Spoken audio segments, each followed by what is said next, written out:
아마 간밤에 제일 큰 악재가 6번의 메시지가 아니었나 생각해 볼 수 있을 겁니다. 네, 안녕하세요. 달팽이 주식 채널 신하부루입니다. 안녕히 주무셨나요? 이 간밤에 또 살벌한 일이 일어나 버렸습니다. 나스닥이 3% 이상 폭락을 해버렸죠. S&P 500과 다우지수도 3%에 가까운 하락률을 또 보여줬고요.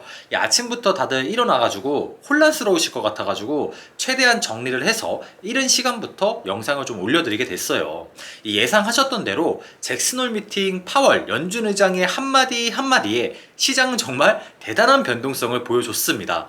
하긴 뭐 어젯밤 파월 얼굴이 비추자마자 시장은 하락으로 출발했을 정도였으니까요. 저도 어제 영상에서 덜 매파적이냐 아니면 더 매파적이냐에 따라서 시장이 집중할 것 같다고 말씀드렸었는데 실로 대단히 매파적인 편이었습니다.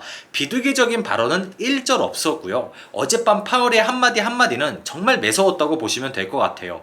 심지어 단호하기까지 했습니다. 어제 있었던 파월 의장의 잭슨홀 연설이 역대 연준 의장 연설 가운데서도 가장 짧았던 시간으로 연설이 되었다고 하더라고요. 어젯밤 연설을 라이브로 시청해 보셨던 분들은 다들 아시겠지만 대략적으로 파월의 굵직굵직한 메시지는 대략 7개 정도로 생각해 볼 수가 있겠더라고요. 이 당장의 시장의 악재가 될 수 있는 메시지는 빨간색으로 표시를 해드렸고요. 호재가 될 수 있는 메시지는 노란색으로 표시를 해봤습니다. 자, 어떠세요?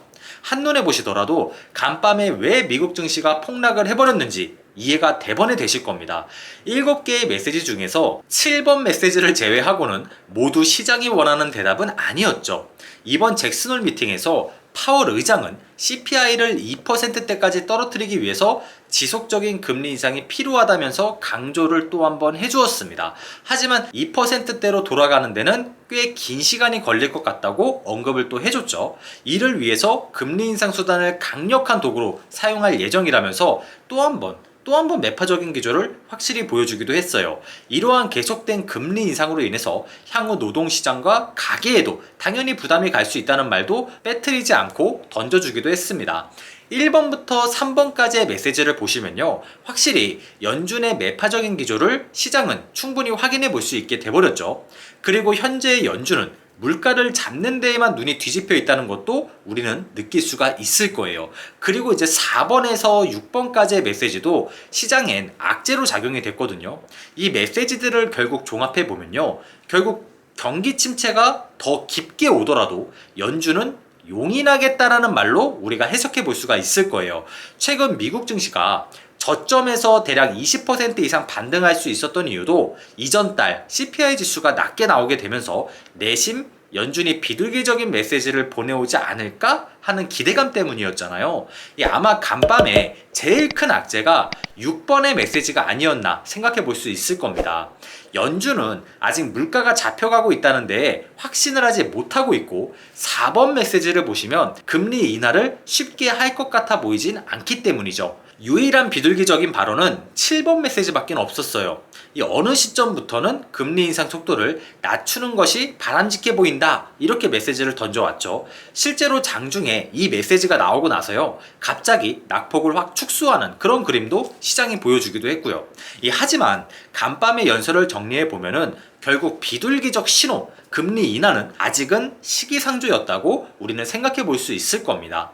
하지만 결국 따지고 보면은 연준은 했던 말을 또 했을 뿐이에요. 숫자로는 계속 확인이 되고 있어요. 실제로 간밤에 연설 이벤트도 있었지만 PCE 지표도 함께 발표가 됐잖아요. 이 개인 소비 지출 지표인데 0.1% 하락한 수치로 발표가 돼버렸죠. 기간으로 치면 2달간 계속 이 상승폭이 축소가 되고 있다고 보시면 됩니다. 참 다행이죠. 아마 휘발유와 에너지 가격들이 내려간 덕분이지 않나 생각이 드는데, 이렇게 인플레 관련 지표들도 확실히 긍정적인 모습을 이전 달부터 계속해서 나타나고 있습니다. 그동안 인플레이션 지표들 자체가 주는 안정감은 솔직히 대단했잖아요. CPI가 꺾였던 효과 하나 때문에 거의 한 달 동안을 반등에 성공해 왔었으니까요. 어젯밤 파월의 너무나 거센 매파적인 발언이 조금 애석할 뿐이에요. 하지만 파월에게 서운해도 저는 맞는 말을 한 것 같다고 저는 생각을 하고 있거든요. 미국 같은 경우도 소가 째깍째깍 흐르고 있는 다이너마이트를 들고 있는 입장이나 마찬가지라고 저는 지금 생각을 하고 있단 말이에요. 체감적인 고통은 뭐 개도국들, 신흥국들이 더 극심하긴 하겠지만 미국도 인플레이션을 잡을 수 있는 시간이 무한적인 상황은 아니거든요. 보시다시피 이 과거 인플레이션을 잡아가던 시기 때도 보시면요, 연준이 걱정하고 있는 것이 무엇인지 우리는 알 수 있을 거예요.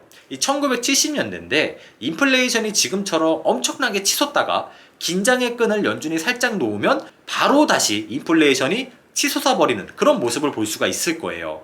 국가 부채가 지금이 훨씬 더 불리한 입장이기 때문에 연준은 이러한 그림으로 가는 걸 현재 제일 원하고 있지 않을 겁니다. 어젯밤 파월이 말한 부작용이 아마 이러한 흐름을 얘기하는 게 아닐까 하는 생각이 들더라고요. 이렇게 백 데이터도 있는데 두 번의 실수를 해서는 안 되겠죠. 그것도 연준이.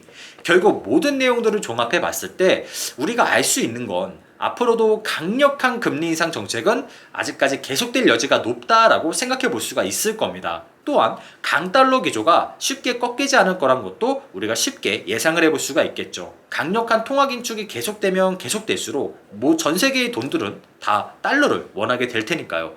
올해 항상 증시를 공포로 몰아넣었던 이벤트가 물가 상승률 이벤트였습니다. 하지만 아이러니하게도 앞으로 증시를 좋게 해줄 수 있는 이벤트도 저는 CPI 지수라고 생각이 되거든요.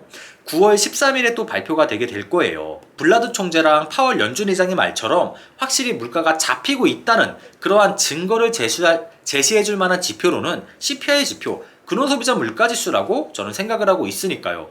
최근 전쟁으로 인한 천연가스 가격이 계속 급등을 하고 있는 추세인데 대체 에너지 자원이라고 볼 수 있는 유가로까지 부디 번져가지 않기를 저는 열심히 기원해보고 있는 편입니다. 선행하는 주택지수는 확실히 잡혀가고 있는 모습이 보여지고 있으니까요. 그러니까 희망을 가져보자고요. 연준에게 개기지 말라는 투자 기업은 너무나도 유명한 말이고 우리 모두가 알고 있습니다.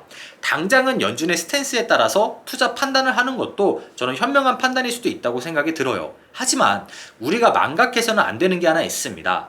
순식간에 말을 뒤집는 것 또한 항상 연준이었거든요. 재작년만 하더라도 어때요? 2023년 내년까지는 적어도 금리 인상은 전혀 없을 거다라고 못을 박아뒀던 게 바로 이 연준이었어요. 하지만 2023년인가요? 지금 2022년밖에 안 됐습니다. 현재 우리는 어때요? 금리 인상으로 인해서 고통을 받고 있죠. 그러니까 지금의 연준의 기조도 상황이 좋아지게 되면 인플레이션이 잡혀가고 있다는 이런 상황들이 계속해서 나타나게 되면 언제든 또 이러한 통화정책 기조 말이 바뀔 수도 있다는 그런 희망도 있으니까 다들 용기 잃지 말아보자고요. 지금의 연준의 기조도 인플레이션이 하나하나 이렇게 잡혀가는 기조가 계속해서 보여지게 된다면 상황이 좋아지게 된다면 언제든 말이 또 180도 바뀔 수 있는 그런 입장이니까 항상 희망은 있는 법입니다. 그래도 확실히 저도 주식을 보유하고 있는 입장이다 보니까 허탈한 마음은 지울 수가 없는 것 같습니다. 투자금도 적은 편이 아니다 보니까 오늘 새벽에 일어나서 계좌를 살펴보는데 또 앞자리가 확 내려가 버렸더라고요. 이 멘탈 하나는 저는 자신 있거든요. 근데 허탈한 마음은 어쩔 수 없이 항상 따라오는 것 같긴 해요. 이건 제 주관적인 생각이긴 하지만 어제 파월의 말은 모두 맞는 말이란 생각이 들어요. 하지만 제가 딱 하나 좀 이해가 안 되는 메시지가 하나 있었거든요. 파월도 자꾸 언플을 하는 것인지 현재 인플레이션이 높은 이유를 수요가 높았기 때문이다 이런 메시지를 또 던져 오더라고요.